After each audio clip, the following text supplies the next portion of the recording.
नमस्कार साथियों, मैं हूं अर्जुन सिंह। मेरे YouTube चैनल का बोले पर आपका हार्दिक स्वागत।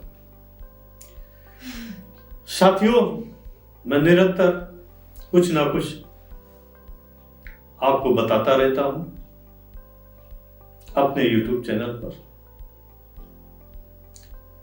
साथियों, जीवन निरंतर संघर्ष का नाम है। हम सभी एक ऐसे समय में रहते हैं, एक ऐसे दौर में जी रहे हैं जहां सरवाइव करने के लिए निरंतर संघर्ष की जरूरत है। साथियों, डार्विन ने भी कहा है, जो फिटेस्ट होता है वही सरवाइव कर पाता है। तो हर तरह से आपको फिटेस्ट रहना है, फिट रहना है, तभी आप सरवाइव कर पाएंगे। ये जीवन का नियम है। साथ में साथियों बहुत चीजें और भी निर्भर करती हैं। सामाजिक पृष्ठभूमि क्या है, आर्थिक पृष्ठभूमि क्या है, पॉलिटिकल पृष्ठभूमि क्या है, ये सब चीजें हैं मिलकर किसी व्यक्ति का व्यक्तित्व का विकास और विनाश दोनों करती हैं। अगर पॉलिटिकल शासन सही है तभी लोगों का विकास होता है, अगर नहीं है तो बड़े स्तर पर लोगों के व्यक्तित्व का, लोगों का विनाश भी होता है। एग्जाम्पल के तौर पर जर्मनी में हिटलर के शासनकाल में ऐसे ही हुआ था। तो बहुत कुछ साथियों निर्भर करता है हमारे जीवन में कि पॉलिटिकल शासन कैसा है, आर्थिक स्थितियां कैसी है और सामाजिक दशा कैसी है। वही सब मिलकर हमारे व्यक्तित्व का निर्माण करते हैं।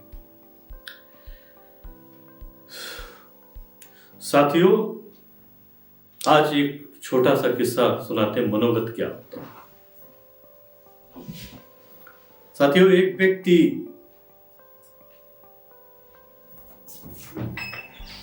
जा रहा था, कुछ काम पड़ा अपने दोस्त के पास साइकिल मांगने। तो उसका नजरिया अपने दोस्त के प्रति काफी नकारात्मक था। तो सोचने लगा, यार जा तो रहे हैं लेकिन वो साइकिल दे ना दे पता नहीं क्या हो सकता है वो कह दे, अरे यार साइकिल से तो हम ही काम सभी निकलने वाले, हमको साइकिल का काम बताओ, आपको दे देंगे, हम कैसे जाएंगे। नहीं तो कह देगा साइकिल तो दे देते लेकिन साइकिल में हवा ही नहीं। हो सके ये भी बोल दे कि यार साइकिल तो पंक्चर पड़ी।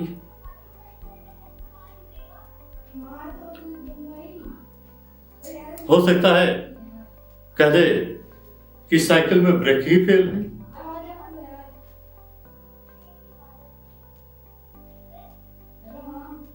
कुछ भी हो सकता है, क्योंकि उसका नजरिया जो है हमारे दोस्त का बढ़िया नहीं है, अच्छा दोस्त नहीं है, कमीना टाइप का दोस्त है। यही सब सोचते सोचते उसके दरवाजे पहुंचा, बेल बजाई, लेकिन दिमाग में तो वही बातें चल रही थी। तो सोचा हो सकता है सीधे ही कह दे साइकिल तो है ही नहीं आज मेरे पास।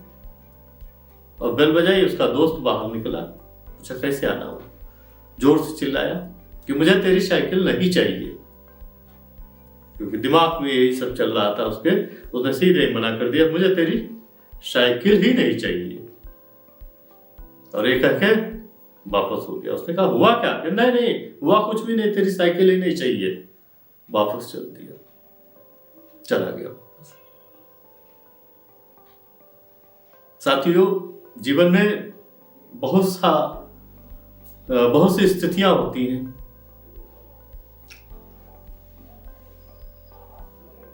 एक किस्सा याद आ रहा साथियों मुझे। एक पत्नी अपने पति से बहुत परेशान थी। तो वो दूसरी इस तरह से बता रही थी, वार्तालाप चल कर रही थी आपस, कि हमारे पतिदेव तो बहुत दुखी कर रखे हैं, मुझे बहुत दुखी कर रखे, बहुत मैं परेशान हूं उनसे। तुम्हारे पतिदेव तो बहुत सही व्यक्ति है, पूरी तौर से तुम्हारे कंट्रोल में है। उनका रिमोट तो तुम्हारे हाथ में ही।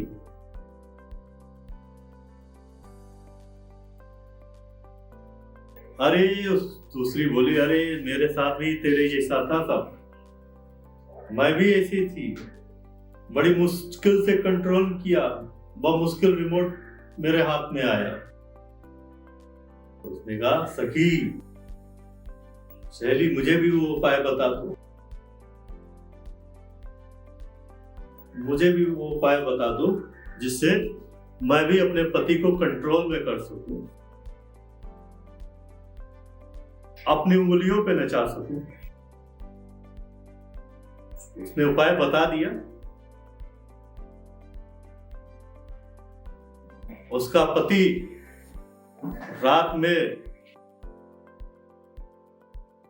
मुल्ला नसरुद्दीन लड़खड़ाता हुआ 3 बजे घर पहुंचा, दरवाजा खटखटाया। उसने दरवाजा खोला और बोली, अरे चंदू, तुम अभी वापस गए थे, फिर आ गए? अभी अभी तो विदा किए थे तुमको और फिर आ गए चंदू। अगले दिन से मुल्ला नसरुद्दीन समय से घर पहुंचने लगे। साथियों, मुल्ला नसरुद्दीन जब भी कोई बात हुआ करती थी तो हमेशा अपनी बेगम को, पत्नी को कहा करते थे, अरे 4 बच्चों की मां,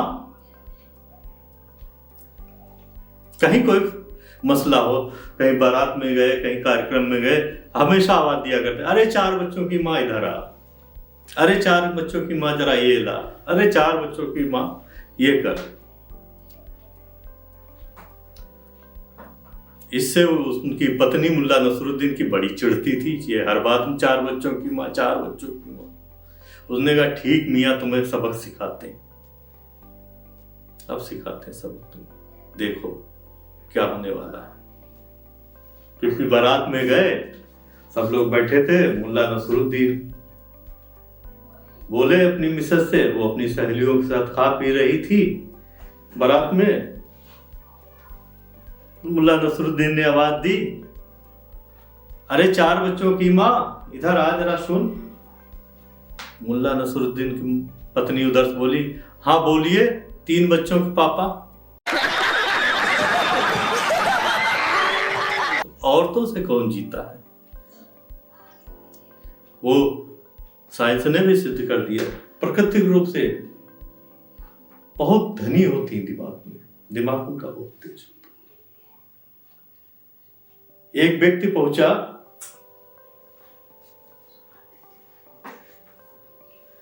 जज साहब के पास सुबह सुबह कि मुझे अपनी पत्नी से तलाक लेनी, मशवरा करने के लिए। तो जज उसका दोस्त था, सोचा चलो मशवरा कर लेते। बहुत दुखी था पत्नी से, पत्नी की पीड़ा बहुत गहन होती है, जो झेलता वही जानता है साथियों। रोम रोम सिहर जाता है जब वो शेरनी के तड़े दहाड़ लेती, लगता है मेमना किसी शेरनी के सामने है, बड़ा कष्ट होता है। लेकिन ये पीड़ा ऐसी है कि कहीं भी ना जा सके और झेली भी ना जा सके। दुखित था, बहुत कंपित था, पत्नी पीड़ित था, जाके पहुंचा अपने दोस्त के पास, बोला, दरवाजे की बेल दबाई, घर में पहुंचा, सामने जज साहब की मेम साहब मिल गई, नाश्ता कर रही थी। और उसने कहा, अरे जज साहब किधर है? भाभी जी जज साहब किधर है? उसने इशारा कर दिया, वो दौड़ते हुए उधर चले गए। देख रहे जज साहब रसोई में बर्तन मांज रहे। वो समझ गया, जिनके हुक्म से कयानत पलट जाती है बड़ी बड़ी बातें पलट जाती। वो यहाँ बर्तन मांज, वो समझ गया सुखमय जीवन यही है, बस पत्नी की बात मान लो, नहीं तो भगवान भी ना बचा पाएगा। वो समझ गया, जज जी की हालत देख के समझ गया कि ये क्या तलाक उनको दिलवाएंगे। फिर भी उसने सोचा अब आ ही गए तो मशवरा कर ही लेते। उसने कहा जज साहब, वैसे तो मशवरा करने का मन ही नहीं करता है, लेकिन फिर भी आ ही गए तो पूछ ही लेते।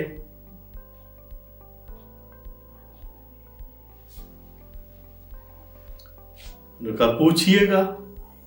उन्होंने कहा मुझे अपनी पत्नी से तलाक लेनी चाहिए, लेना चाह रहा था, ये मशवरा है। जज साहब ने कहा पत्नी से तलाक ले लेगा, औरत से थोड़े ले पाएगा, ये नहीं दूसरी लाएगा और दुर्गति होएगी। तो जितनी दुर्गति है ये क्या कम है, तो इसी में सहन कर, इसकी आदत डाल ले, वही ज्यादा बेहतर है।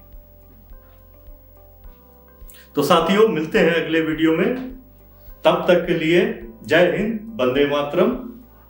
हंसते रहिए, मुस्कुराते रहिए और हमारे चैनल को लाइक करिए, शेयर करिए, कमेंट करिए और सब्सक्राइब करिए। धन्यवाद साथियों।